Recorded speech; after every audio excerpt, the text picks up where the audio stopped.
la primera expresión de un mundo globalizado. Durante la Edad Media, Europa se consideraba a sí misma el centro del mundo. Antes del siglo XIV, muy pocos europeos habían viajado a regiones localizadas fuera de las fronteras de Europa. Vivían en aldeas y poblaciones con escasa comunicación entre ellas, en las que pasaban toda su vida.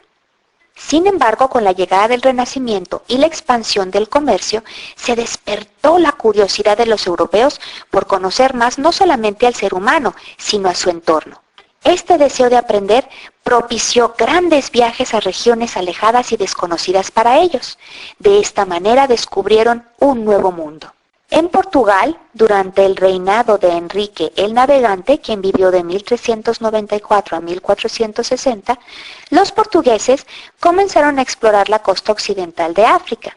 Ellos querían lograr penetrar al mercado de oro africano y encontrar al mismo tiempo un camino a las Indias Orientales bordeando las costas de África.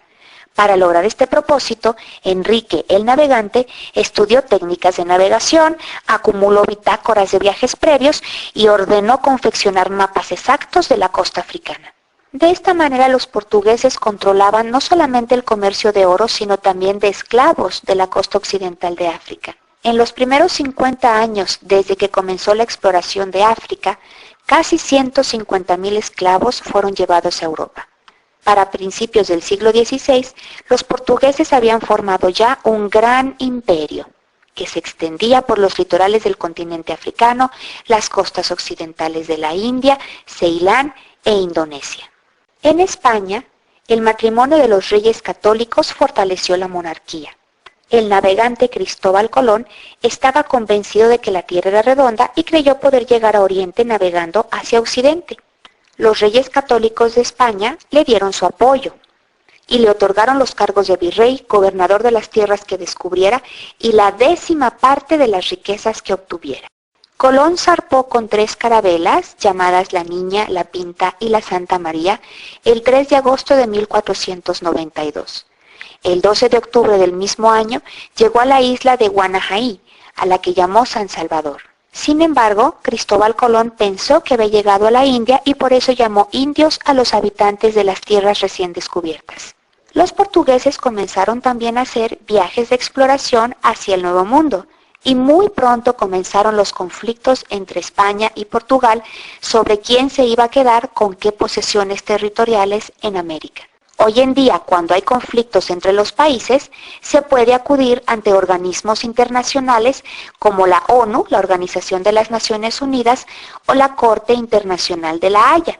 Sin embargo, en esos días, ¿qué árbitro internacional podría servir como juez entre España y Portugal? Como ambas naciones eran católicas y además de su lucha por expandirse, se sentían con el deber religioso de propagar el Evangelio, el Papa fue la persona indicada para decidir qué territorios le iban a corresponder a cada nación.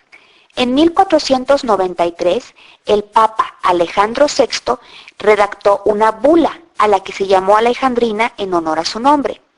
¿Qué es la bula? La bula es un documento oficial. La palabra bula viene de bola, que era una pelotita de plomo caliente sobre la que el Papa ponía el emblema de su anillo para sellar un documento.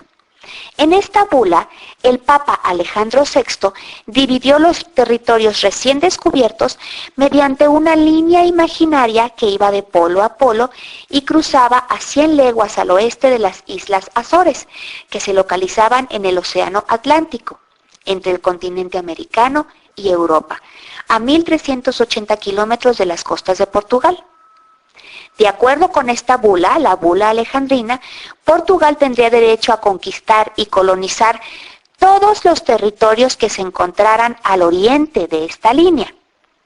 A España le corresponderían los territorios localizados al occidente de esta línea imaginaria. Sin embargo, los portugueses consideraron muy injusta esta bula, y un año después llegaron a una negociación con los españoles a través del Tratado de Tordesillas, en el cual esta línea imaginaria que el Papa había trazado ya no era de 100, sino de 374 leguas al oeste de las Islas Azores. De esta manera, Los portugueses pudieron reclamar como suyos los territorios de lo que hoy en día es Brasil, que fue descubierto por ellos en 1500. Eso sí, a cambio de los derechos que el Papa les estaba otorgando para conquistar y colonizar esas tierras, los españoles y portugueses estaban obligados a evangelizar a las personas que encontraran. Los nuevos descubrimientos propiciaron que muchos europeos quisieran emigrar a estas nuevas colonias americanas en busca de fortuna. Casi todos los que llegaron fueron jóvenes, de menos de 30 años de edad. Llegaron muy pocas mujeres, en su mayoría las que ya estaban casadas y que viajaban con sus esposos.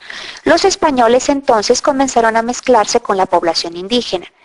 En otras partes, como por ejemplo en las colonias inglesas más al norte, no se produjo mezcla porque la mayoría de los indígenas fueron exterminados. Estas son algunas de las características de las colonias españolas. Estaban administradas según el modelo del gobierno español. La población de la colonia estaba integrada por grupos diversos como españoles peninsulares, criollos, mestizos e indígenas. Los españoles peninsulares eran aquellos que habían nacido en España y viajado a América. Los criollos eran los hijos de ambos padres españoles, pero ya nacidos en América. Los mestizos eran los hijos de la mezcla entre un padre español y una madre indígena o viceversa, y los indígenas eran los nativos de la región. Las colonias intercambiaban productos con España. Por ejemplo, desde España se traía hasta América olivo, vid, trigo y ganadería, y hacia España se enviaban papa, maíz, tomate verde, jitomate, vainilla, tabaco y plantas medicinales. A este tipo de comercio se le conoció como monopólico, es decir, las colonias españolas nada más podían comerciar con España. Entre los colonizadores había también sacerdotes y frailes, cuyo objetivo era evangelizar a las personas que encontraban en estas nuevas tierras, a los indígenas.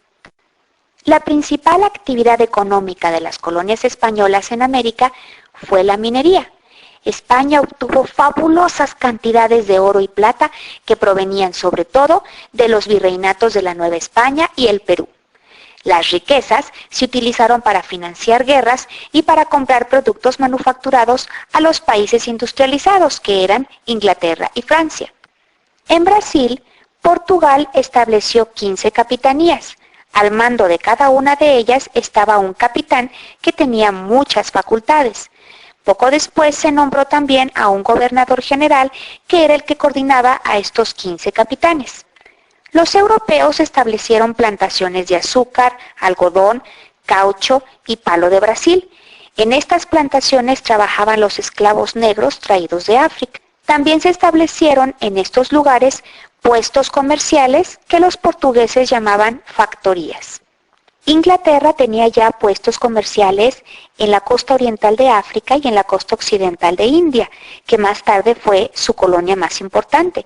También tenían tratos comerciales importantes con China.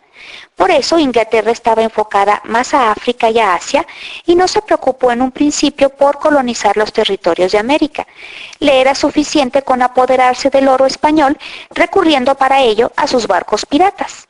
Sin embargo, en el siglo XVIII, los ingleses colonizaron la costa oriental de Norteamérica, donde fundaron 13 colonias en lo que hoy es el territorio de Estados Unidos.